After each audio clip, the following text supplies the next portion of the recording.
Assalamualaikum warahmatullahi wabarakatuh. Perkenalkan terlebih dulu, nama saya Faisal Andazoya, koas tahun 11. Oke, Bapak Ibu, sebelumnya izinkan saya kali ini menjelaskan mengenai spondylitis TB. Jadi apa itu spondylitis TB? Jadi sebelum masuk ke spondylitis TB itu adalah manifestasi atau berkelanjutan dari TB atau penyakit tuberkulosis. Antrian 16. Silakan menuju Saraf Dr. Ken Wirastuti. Jadi untuk TB sendiri itu adalah gejala yang biasanya ditandai dengan adanya batuk, adanya demam yang lama, dan juga ditandai oleh berat badan yang menurun.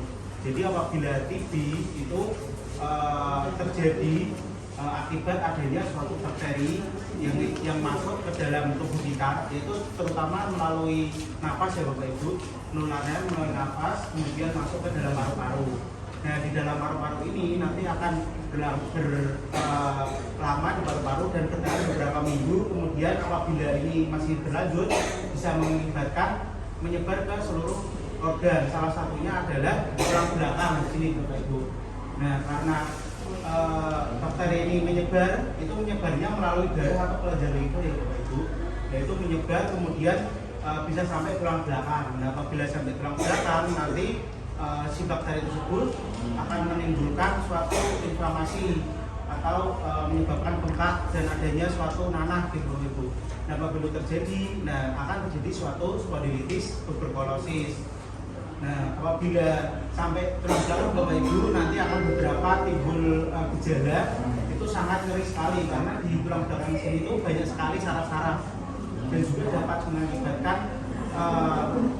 mengakibatkan kelainan seperti ototnya menjadi lemah, menjadi kesemutan, menjadi tebal dan lain-lain. Nah, itu apabila di sini itu nanti bisa juga mengakibatkan adanya suatu benjolan. Nah, benjolan itu ada abses gitu. Tulang belakang sendiri itu kan terdiri dari ada banyak saraf. Nah, apabila terkena di situ nanti mengakibatkan kelainan pada saraf. Contohnya ada kesemutan tadi, kebas dan lain-lain. Nah, untuk selanjutnya gejala yang lain dari TB itu ada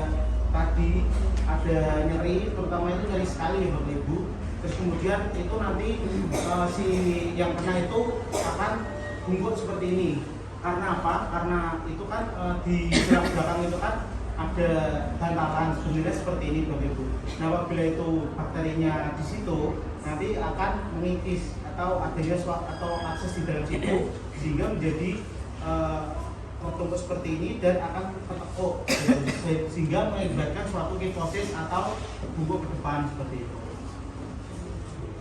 Nah, apabila Bapak Ibu belum tahu tanda pastinya,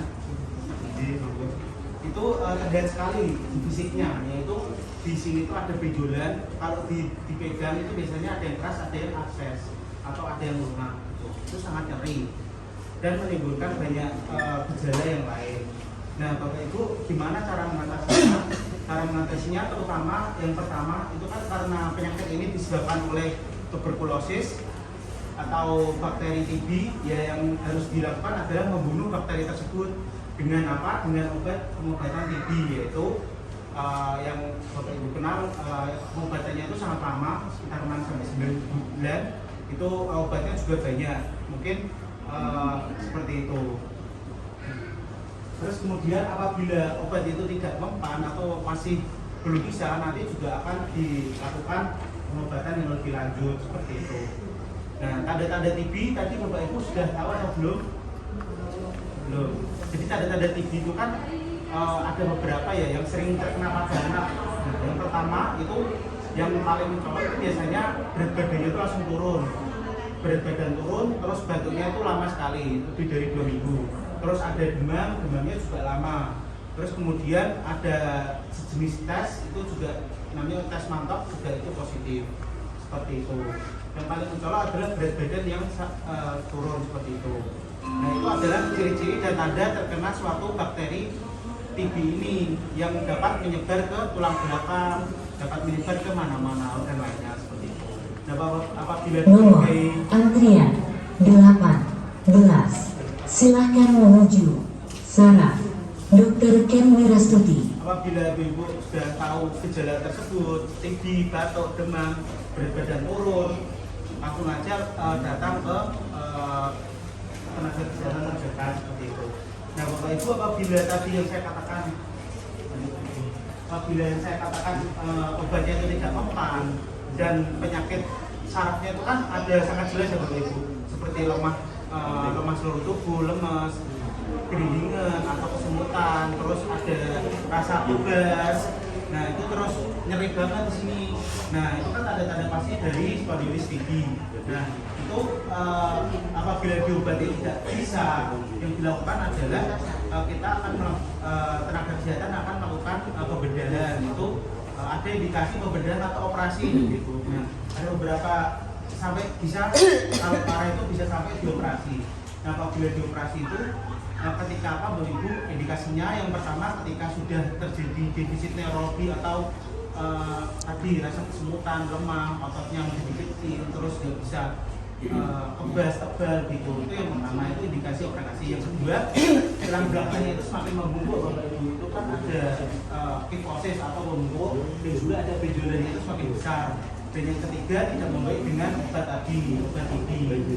Terus kemudian juga adanya suatu akses atau cairan itu semakin besar di tulang belakang seperti itu. Jadi untuk menghindarinya atau mencegahannya, ini adalah suatu bakteri. Jadi penularannya itu lewat nafas atau lewat dihirup gitu ya. Jadi apabila ada orang yang sudah mengeluhkan berat badan turun, terus demam, batuk, itu Bapak Ibu bisa menggunakan masker dan menjauhi kontak seperti itu. Apalagi kalau sudah dinyatakan dengan pemeriksaan radiologis adanya suatu gambaran mengarah ke TB. Terus selanjutnya apa yang bisa dilakukan pemeriksaan lab untuk spondylitis TB Bapak Ibu? Untuk labnya itu yang pertama ada lab darah. Biasanya itu darah leukositnya itu tinggi Bapak Ibu karena ini ada infeksi. Jadi leukosit tinggi itu tanda dari adanya infeksi bakteri TB tersebut. Terus yang kedua dilakukan pemeriksaan dari pewarnaan gram atau dilihat Bapak Ibu. Ini bakterinya jenisnya apa? Itu nanti diketahui di dalam mikroskop. Itu bakterinya namanya bakteri Mycobacterium tuberculosis. Nah, itu jika di depan itu sudah dapat dibedakan bahwa ini ada penyakit TB. Terus pemeriksaan yang lain seperti CRP dan yang lainnya.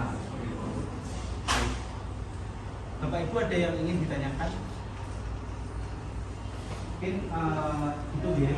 Mungkin ya sudah jelas. Mungkin saran dari saya, apabila ada langsung gejala ini atau ada keluarga atau ada tetangga itu yang kena, langsung saja dilaporkan. Dan karena penyakit ini sangat berbahaya dan dapat menimbulkan gangguan saraf seperti tadi kesemutan, lemah, atau kecil. Nomor antrian 19. Silakan menuju saraf Dr. Ken Wirastuti. Baik Bapak Ibu, mungkin baik Bapak Ibu semuanya, mungkin dari saya cukup sekian. Apabila ada salah kata, mohon maaf. Semoga hari ini puasanya lancar. Bapak Ibu, sekian. Wassalamualaikum warahmatullahi wabarakatuh.